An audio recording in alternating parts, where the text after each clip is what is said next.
முதல் வாசகம் விடுதலை பயணம் அதிகாரம் 3 திருவசனங்கள் 1 முதல் 8 மற்றும் 13 முதல் 15 வரை. மோசே மிதியானின் அர்ச்சகராகிய தம் மாமனார் இத்திரோவின் ஆட்டு மந்தையை மேய்த்து வந்தார். அவர் அந்த ஆட்டு மந்தையை பாலை நிலத்தின் மேற்றிசையாக ஓட்டிக்கொண்டு கடவுளின் மலையாகிய ஒரேபை வந்தடைந்தார். அப்போது ஆண்டவரின் தூதர் ஒரு முட்புதரின் நடுவே தீப்பிழம்பில் அவருக்கு தோன்றினார். அவர் பார்த்தபோது முட்புதர் நெருப்பால் எரிந்து கொண்டிருந்தது. ஆனால் அம்முட்புதர் தீந்து போகவில்லை. ஏன் முட்புதர் தீந்து போகவில்லை? இந்த மாபெரும் காட்சியை பார்ப்பதற்காக நான் அப்பக்கமாக செல்வேன் என்று மோசே கூறினார். அவ்வாறே பார்ப்பதற்காக அவர் அணுகி வருவதை ஆண்டவர் கண்டார். மோசே மோசே என்று சொல்லி கடவுள் முட்புதரின் நடுவிலிருந்து அவரை அழைக்க அவர் இதோ நான் என்றார். அவர் இங்கே அணுகி வராதே, உன் பாதங்களிலிருந்து மிதியடியை கழற்றிவிடு, ஏனெனில் நீ நின்று கொண்டிருக்கிற இந்த இடம் புனிதமான நிலம் என்றார். மேலும் அவர் உங்கள் மூதாதையரின் கடவுள் ஆபிரஹாமின் கடவுள், ஈசாக்கின் கடவுள், யாக்கோபின் கடவுள் நானே என்றுரைத்தார். மோசே கடவுளை உற்று நோக்க அஞ்சியதால் தம் முகத்தை மூடிக்கொண்டார். அப்போது ஆண்டவர் கூறியது: எகிப்தில் என் மக்கள் படும் துன்பத்தை என் கண்களால் கண்டேன். அடிமை வேலை வாங்கும் அதிகாரிகளை முன்னிட்டு அவர்கள் எழுப்பும் குரலையும் கேட்டேன். ஆம், அவர்களின் துயரங்களை நான் அறிவேன். எனவே எகிப்தியரின் பிடியிலிருந்து அவர்களை விடுவிக்கவும், அந்நாட்டிலிருந்து பாலும் தேனும் பொழியும் நல்ல பரந்ததோர் நாட்டிற்கு, அதாவது கானானியர், இத்தியர், எமோரியர், பெரிசியர், கிவ்வியர், எபூசியர் வாழும் நாட்டிற்கு அவர்களை நடத்தி செல்லவும் இறங்கி வந்துள்ளேன். மோசே கடவுளிடம், இதோ இஸ்ரேல் மக்களிடம் சென்று உங்கள் மூதாதையரின் கடவுள் என்னை உங்களிடம் அனுப்பியுள்ளார் என்று நான் சொல்ல, அவர் பெயர் என்ன என்று அவர்கள் என்னை வினவினால் அவர்களுக்கு என்ன சொல்வேன் என்று கேட்டார். கடவுள் மோசேயை நோக்கி, இருக்கின்றவராக இருக்கின்றவர் நானே என்றார். மேலும் அவர், நீ இஸ்ரேல் மக்களிடம் இருக்கின்றவர் நானே என்பவர் என்னை உங்களிடம் அனுப்பினார் என்று சொல் என்றார். கடவுள் மீண்டும் மோசேயை நோக்கி பின்வருமாறு கூறினார்: நீ இஸ்ரேல் மக்களிடம், உங்கள் மூதாதையரின் கடவுளாகிய ஆண்டவர், ஆபிரஹாமின் கடவுள், ஈசாக்கின் கடவுள், யாக்கோபின் கடவுள் என்னை உங்களிடம் அனுப்பியுள்ளார் என்று சொல்.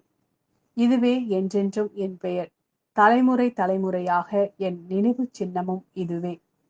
இது ஆண்டவரின் அருள்வாக்கு. இறைவா, உமக்கு நன்றி. இரண்டாம் வாசகம் கொரிந்தியருக்கு எழுதிய முதல் திருமுகம் அதிகாரம் 10 திருவசனங்கள் 1 முதல் 6 மற்றும் 10 முதல் 12 வரை. சகோதர சகோதரிகளே, நீங்கள் ஒன்றை அறிந்திருக்க வேண்டும் என விரும்புகிறேன். நம் முன்னோர் அனைவரும் மேகத்தின் கீழ் வழி நடந்தனர். அவர்கள் அனைவரும் கடலை கடந்து சென்றனர். அவர்கள் அனைவரும் மோசேயோடு இணைந்திருக்கும்படி மேகத்தாலும் கடலாலும் திருமுழுக்கு பெற்றார்கள். அவர்கள் அனைவரும் ஒரே ஆன்மீக உணவை உண்டனர். அவர்கள் அனைவரும் ஒரே ஆன்மீக பானத்தை பருகினர். தங்களை பின்தொடர்ந்து வந்த ஆன்மீக பாறையிலிருந்து அவர்கள் பருகினார்கள். கிறிஸ்துவே அப்பாறை. அப்படி இருந்தும் அவர்களில் பெரும்பான்மையோர் கடவுளுக்கு உகந்தவராய் இருக்கவில்லை.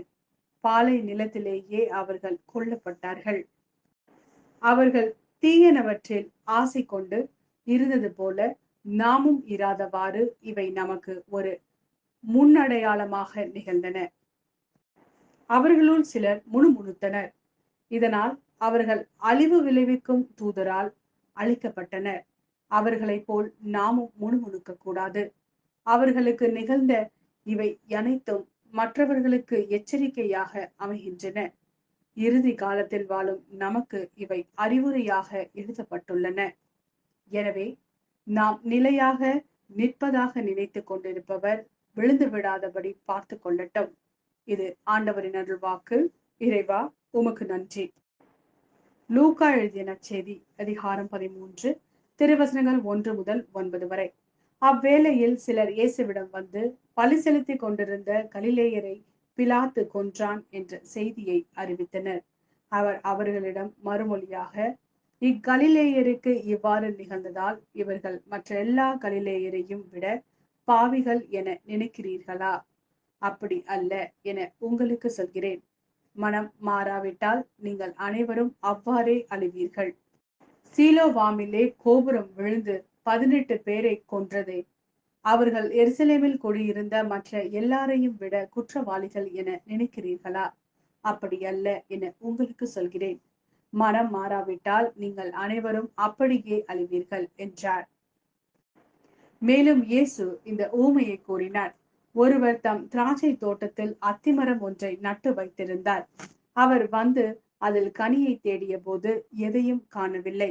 எனவே அவர் தோட்ட தொழிலாளர்களிடம், பாரும், 3 ஆண்டுகளாக இந்த அத்தி மரத்தில் கனியை தேடி வருகிறேன், எதையும் காணவில்லை. ஆகவே இதை வெட்டிவிடும், இடத்தை ஏன் அடைத்துக் கொண்டிருக்க வேண்டும் என்றார். தொழிலாளர் மறுமொழியாக, ஐயா, இந்த ஆண்டும் இதை விட்டு வையும்.